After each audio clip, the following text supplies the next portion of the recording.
2026 সালের পশ্চিমবঙ্গ বিধানসভা নির্বাচনে তৃণমূল কংগ্রেসের পরাজয়ের পর থেকেই রাজ্য রাজনীতিতে নাটকীয় মোড়। লোকসভায় আলাদা স্বীকৃতি এনসিপিআই এর। প্রথমবার পৃথক দল হিসেবে সাংসদদের জন্য আলাদা আসন ও সংসদীয় পরিকাঠামো পেতে চলেছে nationalist citizens party of India. Trinamool থেকে বেরিয়ে আসা সাংসদদের নিয়ে গঠিত এই দলের সাংসদরা এবার নতুন সংসদ ভবনে পৃথকভাবে বসবেন। একই সঙ্গে দলের সংসদীয় নেতৃত্বেও আসছে বড় রদবদল। সূত্র বলছে, লোকসভায় এনসিপিআই দলনেতা হচ্ছেন সুদীপ বন্দ্যোপাধ্যায়। কাকলি ঘোষ দস্তিদার তৃণমূলে থাকাকালীন কয়েকদিনের জন্য লোকসভার মুখ্য সচেতক পদে ছিলেন। সূত্রের খবর, এনসিপিআইও তাকে মুখ্য সচেতকের পদে বসাচ্ছে। এছাড়া উপদলনেতা হিসেবে রয়েছে বীরভূমের 4 বারের সাংসদ শতাব্দী রায়ের নাম।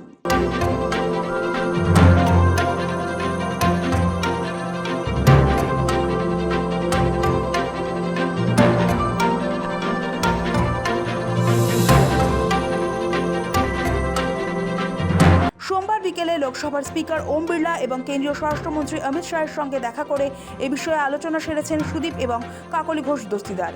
সঙ্গে বৈঠকের পর তৃণমূলের প্রাক্তন সাংসদ তথা প্রবীণ নেতা সুদীপ বন্দ্যোপাধ্যায় জানান, সংসদে এনসিপিআই এর সাংগঠনিক ও সংসদীয় অধিকার নিশ্চিত করার প্রক্রিয়া শুরু হয়েছে। তার সঙ্গে বৈঠকে উপস্থিত ছিলেন সাংসদ কাকলি ঘোষ দস্তিদারও।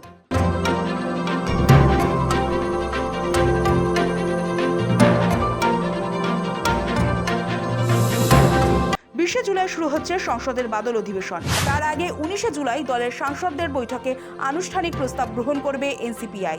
একই দিনে কেন্দ্রের ডাকা সর্বদল বৈঠকেও দলের প্রতিনিধিরা যোগ দেবেন। সোমবার স্পিকারের সঙ্গে দেখা করে সেই প্রক্রিয়া নিয়ে আলোচনা হয়েছে বলেই জানান সুদীপ বন্দ্যোপাধ্যায়। তার কথায়, সংসদে তাদের সাংগঠনিক ও সংসদীয় অধিকার নিশ্চিত করার প্রক্রিয়া শুরু হয়েছে। স্পিকার এবং কেন্দ্রীয় স্বরাষ্ট্রমন্ত্রীর সঙ্গে কথা হয়েছে, আগামী অধিবেশনে পূর্ণ শক্তিতেই অংশ নেবেন।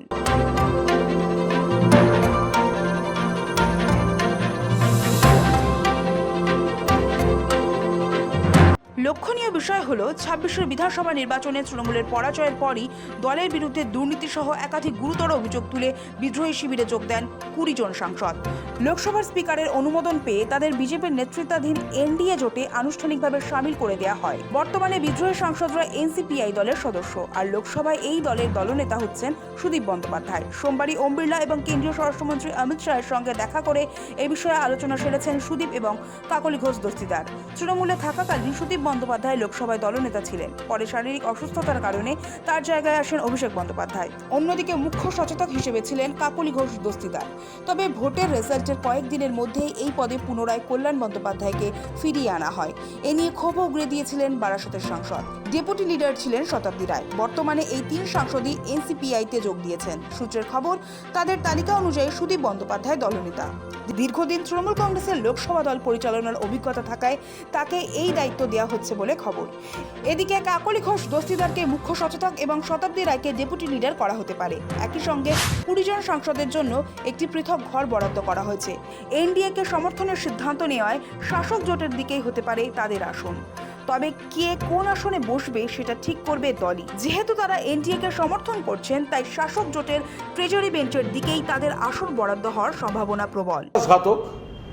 সুদীপ বন্দ্যোপাধ্যায় সম্পর্কে একাধিকবার মমতা বন্দ্যোপাধ্যায় এবং দলীয় নেতৃত্বকে সতর্ক করেছিলাম, তখন আমি অপ্রিয় হয়েছি।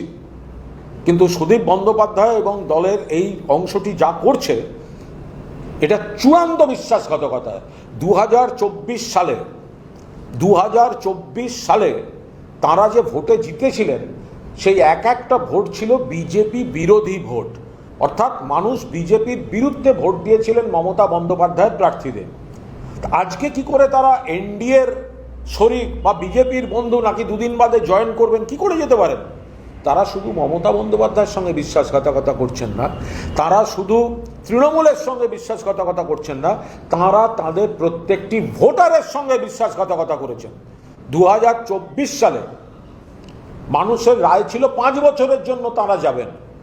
26 সালে রাজ্যের ভোটের সঙ্গে কি সম্পর্ক এক একজন এমপির? যখন কর্মীদের কথা সুদীপ বন্দ্যোপাধ্যায় অতীতেও করেছেন, তারপর মমতা বন্দ্যোপাধ্যায়কে হোয়াটসঅ্যাপ পাঠিয়ে পদ নিতেন।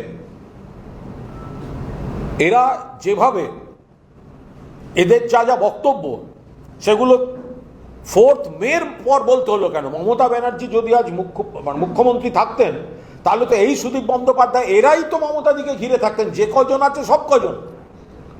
বিজেপি ডিলিমিটেশন করবে, বিজেপি হিন্দুত্বের এজেন্ডার জন্য বিজেপির কিছু বিল পাস করানো, তাদের ভোট নেওয়ার জন্য এদেরকে তোল্লা দিয়ে এরা বিজেপিকে ভোট দিতে যাচ্ছে। তাৎপর্যপূর্ণ বিষয় হলো নির্বাচন কমিশনের নথি অনুযায়ী nationalist citizens party of India বা এনসিপিআই বর্তমানে একটি অস্বীকৃত রাজনৈতিক দল হিসেবে তালিকাভুক্ত রয়েছে। তবে তৃণমূলের এই 20 জন প্রভাবশালী সাংসদ যোগ দেওয়ায় এবং লোকসভায় আলাদা সংসদীয় ব্লক হিসেবে স্পিকারের স্বীকৃতি পাওয়ায় জাতীয় রাজনীতিতে দলটির গুরুত্ব এক ধাক্কায় অনেকটাই বেড়ে গেল। সব মিলিয়ে লোকসভায় পৃথক দল হিসেবে এনসিপিআই এর এই আত্মপ্রকাশ সংসদের অন্দরের রাজনৈতিক সমীকরণে নতুন মাত্রা যোগ করবে নিঃসন্দেহে।